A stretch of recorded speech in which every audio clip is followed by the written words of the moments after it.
Et si je vous disais que tout ce que vous croyez savoir sur les symptômes d'une crise cardiaque pourrait vous coûter la vie après 50 ans? Voici une information qui m'a moi-même choqué lorsque j'ai examiné les dernières recherches cardiovasculaires présentées lors de la conférence 2025 de la Société européenne de cardiologie.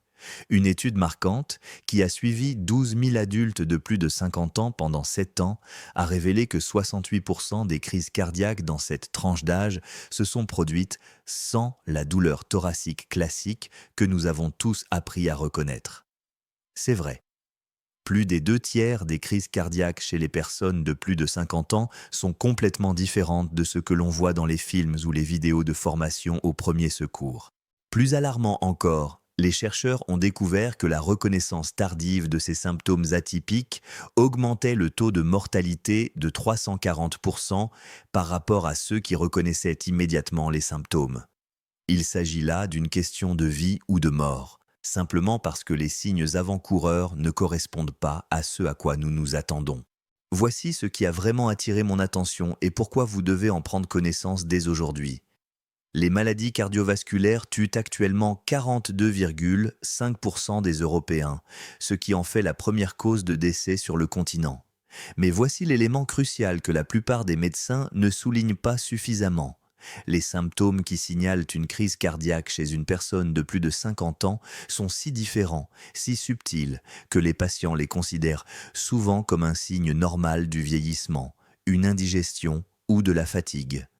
Une analyse révolutionnaire présentée lors de la conférence ESC 2025 a révélé que les patients de plus de 50 ans attendent en moyenne 4,7 heures de plus que les patients plus jeunes avant de se rendre aux urgences, simplement parce que leurs symptômes ne semblent pas suffisamment graves.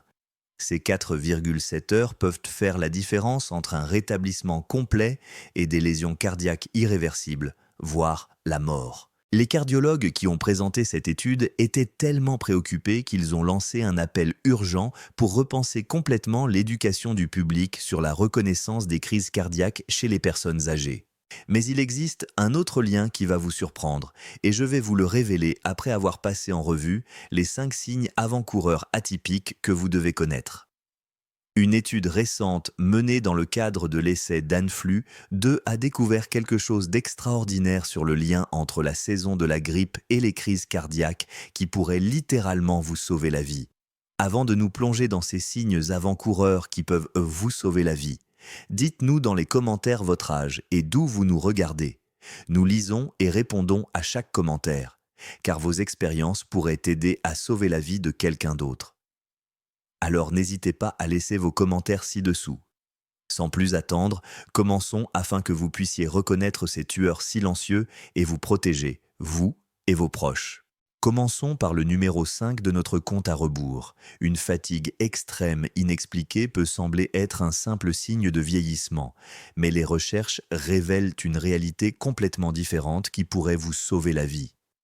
Une étude publiée en 2024 dans le Journal of the American Heart Association a révélé que 71% des femmes de plus de 50 ans ayant subi une crise cardiaque ont déclaré que leur principal symptôme était une fatigue inhabituelle et non des douleurs thoraciques. Les hommes n'étaient pas loin derrière, avec 58%.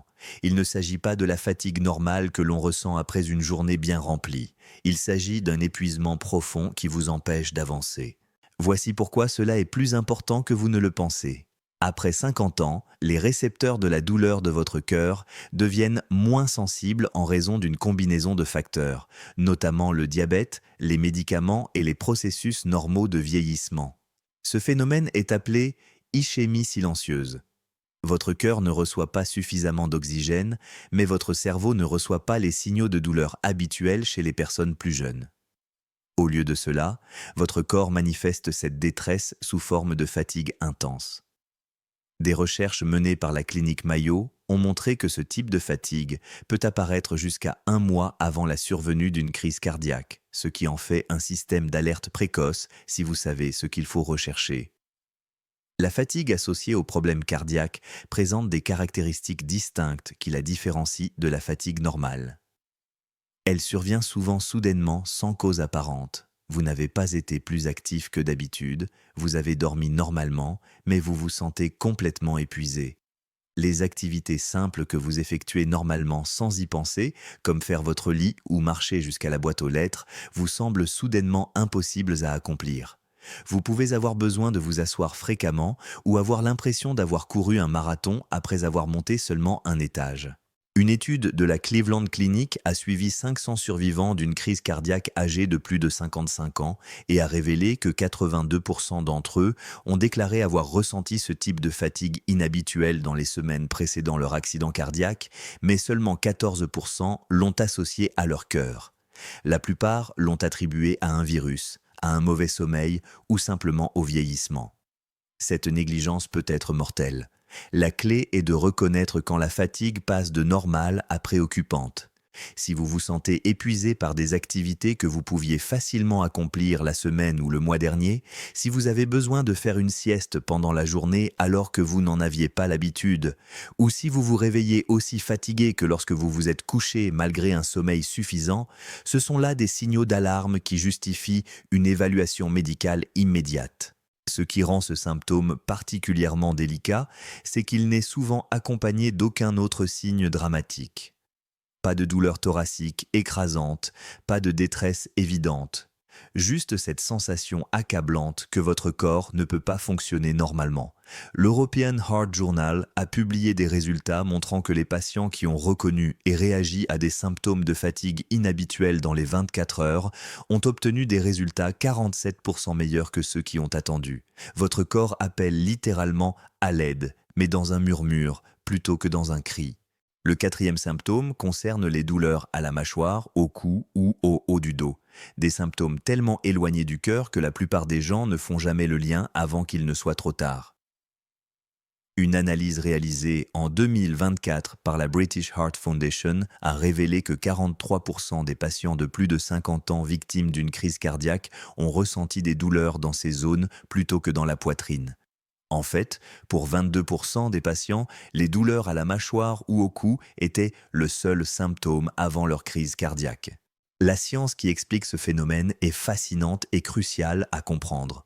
Votre cœur ne possède pas le même type de récepteur de la douleur que votre peau ou vos muscles. Il partage plutôt des voies nerveuses avec d'autres zones du haut de votre corps. Lorsque votre cœur est en détresse, les signaux de douleur voyagent le long du nerf vague et de la moelle épinière. Mais votre cerveau peut mal interpréter la provenance réelle de ces signaux. C'est ce qu'on appelle une douleur référée, et c'est pourquoi vous pouvez ressentir une gêne au niveau de la mâchoire, du cou, des épaules ou du haut du dos, alors que le problème se situe en réalité au niveau du cœur. Voici à quoi ressemble généralement cette douleur. Elle est souvent décrite comme une douleur sourde ou une pression plutôt que comme une sensation aiguë et lancinante. La douleur à la mâchoire peut ressembler à un mal de dents, mais elle touche plusieurs dents, ou toute la mâchoire, plutôt qu'une dent spécifique.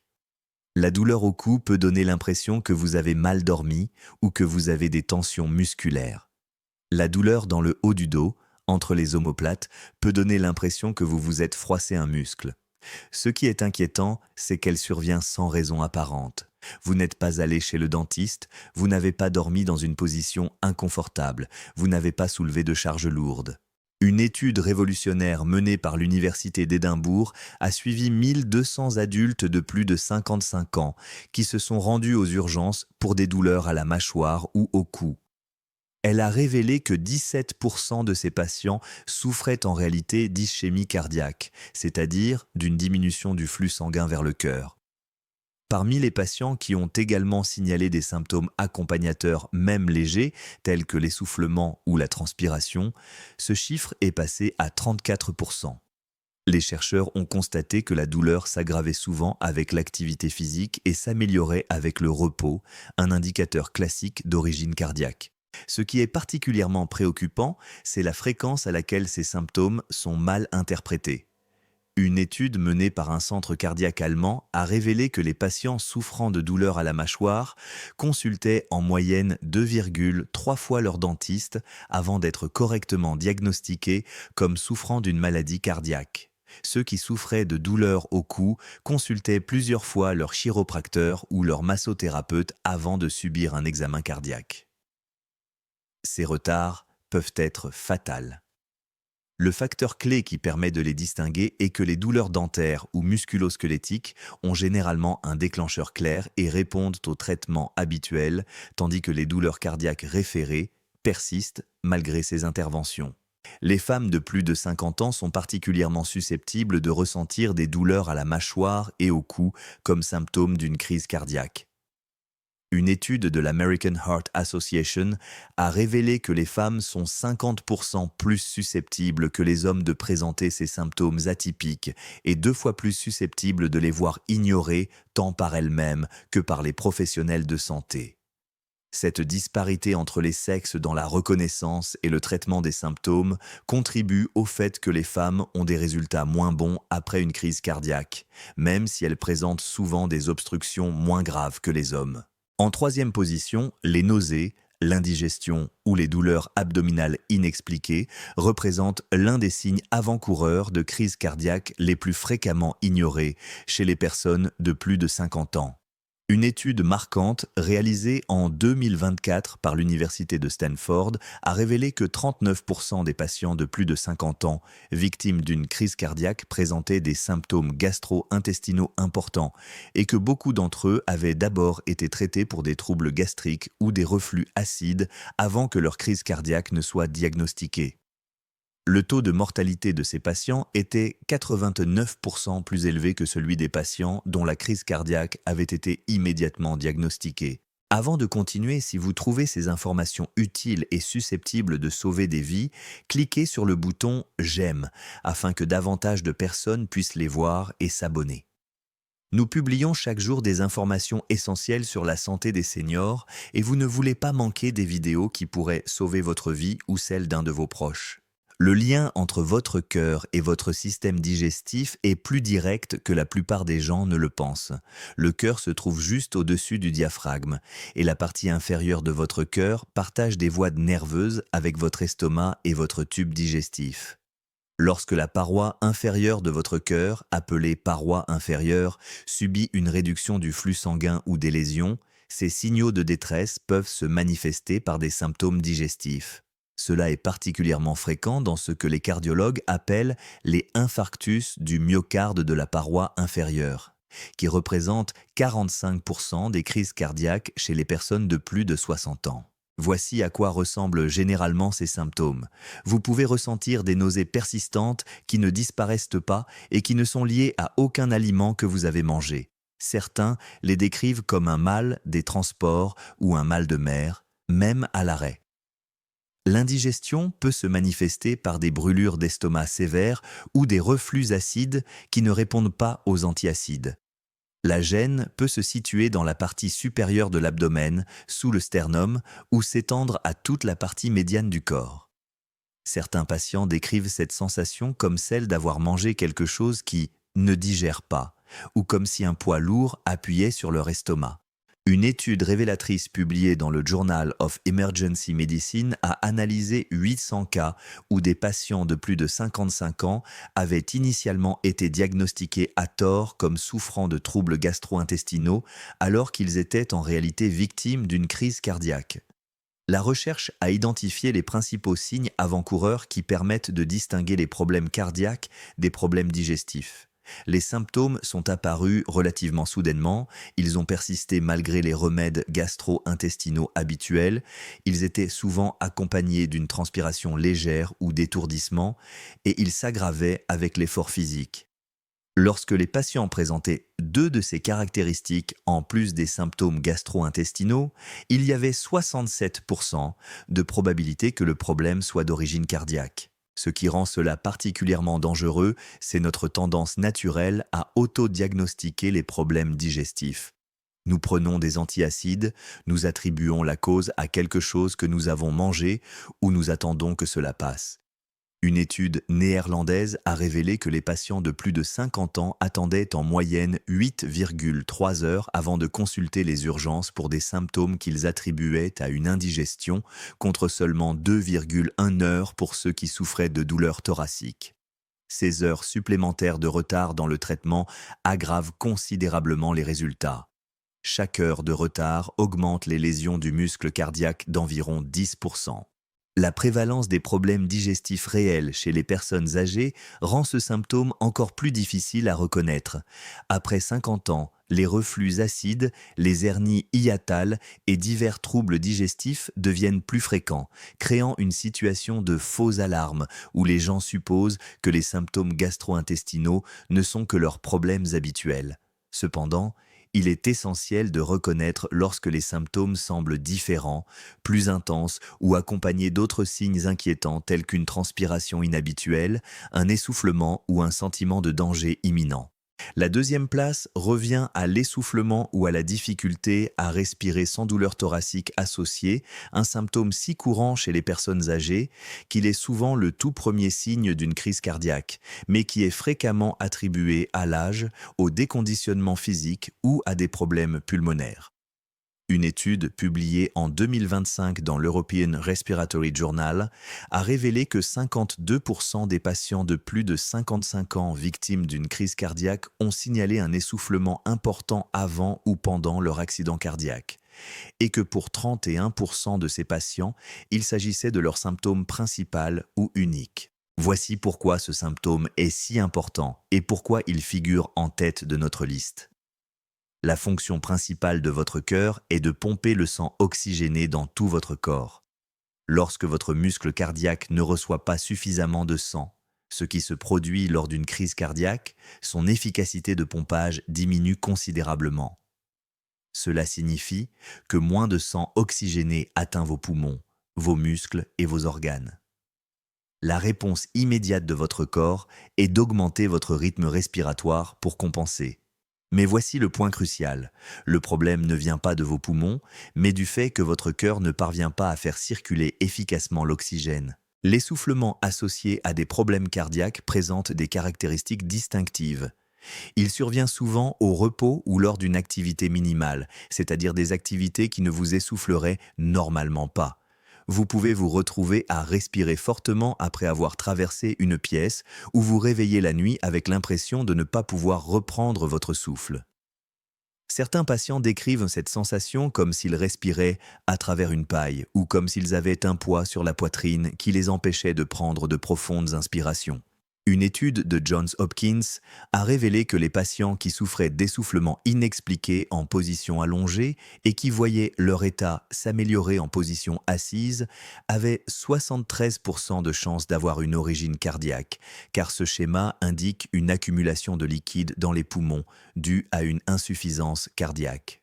Ce qui rend l'essoufflement particulièrement dangereux en tant que symptôme d'une crise cardiaque, c'est la facilité avec laquelle il est ignoré. Après 50 ans, beaucoup de gens pensent que le fait d'être plus facilement essoufflé fait simplement partie du vieillissement ou d'un manque de forme physique. Ils peuvent l'attribuer à leur tabagisme, à des allergies ou au rhume qu'ils ont eu le mois dernier. Une analyse approfondie de l'American College of Cardiology a révélé que les patients qui souffraient de dyspnée isolée, terme médical désignant l'essoufflement, attendaient en moyenne 6,2 heures de plus pour se rendre aux urgences que ceux qui souffraient de douleurs thoraciques. Ce retard est catastrophique, car une intervention précoce est cruciale pour survivre à une crise cardiaque. Des recherches ont permis d'identifier des schémas spécifiques qui devraient susciter une inquiétude immédiate. Si vous souffrez d'un essoufflement soudain plus grave que d'habitude, si vous vous sentez essoufflé par des activités que vous pouviez facilement faire la semaine dernière, si vous vous réveillez en haletant ou si vous avez besoin de vous caler avec des oreillers supplémentaires pour respirer confortablement la nuit, il s'agit d'urgence médicale. Une étude israélienne historique a suivi 2000 patients de plus de 60 ans souffrant d'essoufflement inexpliqué et a révélé que 23% d'entre eux avaient ou étaient sur le point d'avoir une crise cardiaque.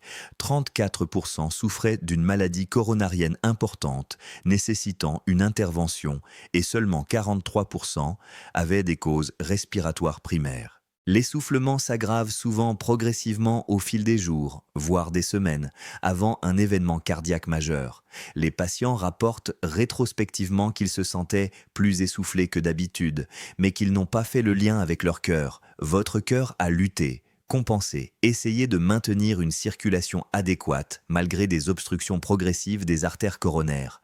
L'essoufflement est le système d'alerte précoce de votre cœur, un signal désespéré indiquant qu'il a besoin d'aide avant qu'une catastrophe ne se produise.